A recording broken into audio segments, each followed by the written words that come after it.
Hallo, heute sind wir im Tierheim vom Blauen Kreis im Haus des Meeres in Wien.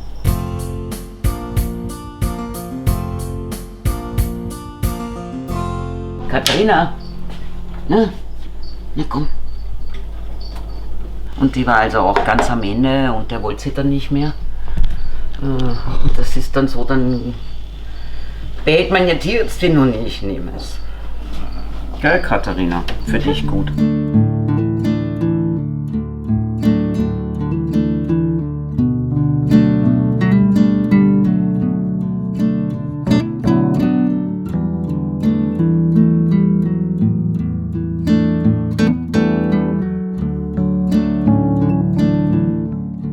Eben Farbzucht. Das waren 3 Männchen, die sind privat abgegeben worden, weil das ist auch ein Klassiker.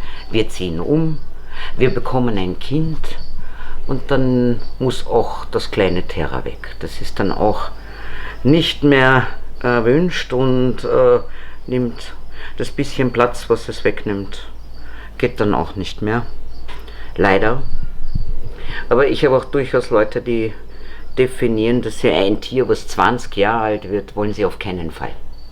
Also es ist irgendwo so erwünscht, dass man das für einen Spaß hat, aber wenn es nach 2 Jahren vorbei ist, ist es endlich angenehm. Das hat sich halt doch sehr verändert. Diese Tierchen sind meine letzte Jahreswelle. Ich habe immer so der Hotspot des Jahres und das sind momentan die Leopardgeckos. Unverständlicherweise, aber das ist so etwas, was man auch vorweg schlecht definieren kann.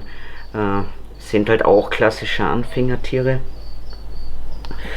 aber dass die jetzt so die Antiwelle erleben, hat mich selber überrascht, weil sie doch so nette, pflegeleichte, umgängliche Haustiere oder Hausreptil, wie immer man sagen will.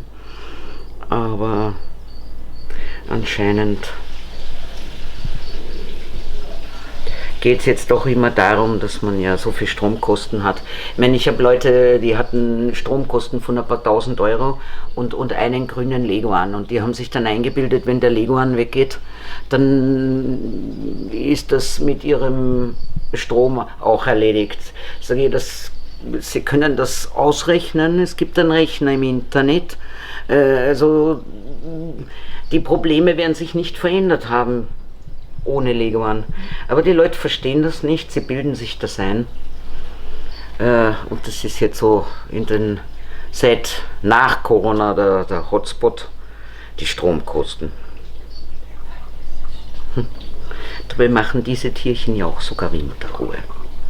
Das ist bei mir immer ein bisschen schwierig, wenn ich eine Gruppe habe, weil für die ist Dauerhochsaison und dann legen die Mädels dauernd. Das ist dann schwer zu verhindern, weil für die ist jetzt immer Hochsaison bei mir.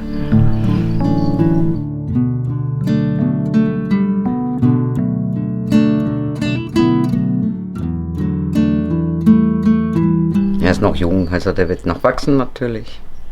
Die wurden abgegeben, die hatten nicht mal ein Terrarium in einer Plastikbox gewohnt. Und die haben auch nicht gefüttert, was sie hätten füttern sollen.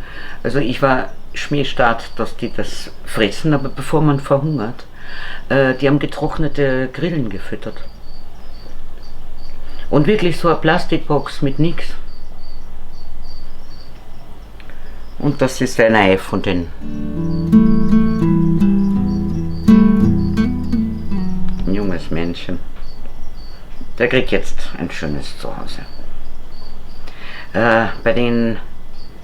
Die sind ja Neukaledonien doch gemäßigter in der Temperatur. Ich habe da immer ein bisschen Probleme, deswegen steht er da unten am Boden und von wegen viel sprühen, weil eigentlich ist es hier zu heiß. Eine Zeitl geht das, aber auf Dauer, da bin ich immer dahinter, dass ich ihn wegbringe, weil das tut ihnen nicht gut.